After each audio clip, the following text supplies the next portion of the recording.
কত সুখ আমাদের, আমরা মহিলা মানুষ, আমাদের সুখের অন্ত্রী নাই। দেখেন শুয়ে বয়ে তারপরে জিরেয়ে তারপর রান্নাবান্না শুরু করতেছি। তো যাই হোক, রান্নাবান্না তো শুরুই করতেছি। ভাত তো আগেই হয়ে গেছে রান্না, এই যে দেখেন কি সুন্দর ধোয়া উঠছে।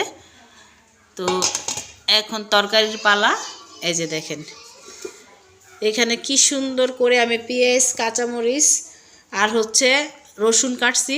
আজকে মজাদার একটা খাবার রান্না করব, সে হচ্ছে সুরি শুটকি দিয়ে ভুনা করব। আর এই যে টমাটো আছে আর এখানে কাঁচামরিচ আছে। আজকে মজাদার একটা খাবার। তো ধনিয়া পাতা দিব এখানে, এই যে ধনিয়া পাতা নিয়ে আসছি।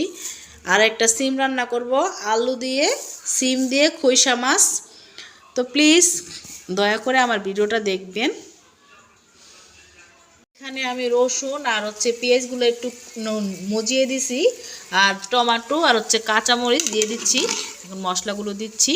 মশলার পরে এই যে এগুলা দিয়ে দিচ্ছি। এগুলোর নাম জানি কি, সুরি শুটকি। প্লিজ আপনারা কিছু মনে করবেন না, আমি ঠিক মতো বলতে পারি না, সরি। এই যে দেখেন শুটকি একদম ভুনা হয়ে গেছে। এখন এই যে ধনিয়া পাতা পরিষ্কার করছি, ধনিয়া পাতা দিয়ে রান্না করব। যখন কম কথা বলতাম তখন সবাই বলতো অহংকারী, আর যখন আমি এখন বেশি কথা বলি তখন সবাই বলে পাগল। কোন জায়গায় আছি বলেন? আমি আগে বললাম না, আগে আমার ফ্যামিলির বাড়ির শ্বশুর বাড়ির লোক আমি অল্প অল্প কথা বলতাম দেখে আমাকে সবাই অহংকার করে বলতো। এখন আমার নিজের সংসারে নিজের বাচ্চারা আমাকে বলে তুমি বেশি কথা বলো, তুমি পাগল। আর আমার হাজবেন্ডও আমাকে একই কথাই বলে। দেখেন তো, মহিলা মানুষের কোথাও শান্তি নাই, ঘরে হোক আর বাইরে হোক। অল্প কথা বললো এক সমস্যা, আবার মনে করেন বেশি কথা বললো এক সমস্যা। তো এই যে শুটকি তো হয়ে গেছে, আল্লাহর রহমত, আল্লাহর নিয়ামত। এখন অন্য একটা তরকারি বসাবো, যে সিমের তরকারি।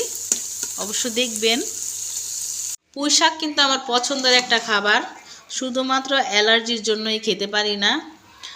আগে তো অনেক কিছু খেয়েছি, আর এখন মানে বেছে বেছে খেতে হয় শুধুমাত্র অ্যালার্জির জন্য। তো এই যে নিয়ে আসলাম আজকে আমার ছেলের জন্য। আমার স্কুলে গিয়েছিলাম, মানে ওর স্কুলে। তা আসার সময় এই যে পুঁই শাক দেখেছি, মানে আমার খুব পছন্দ লেগেছে, তাই নিয়ে আসলাম।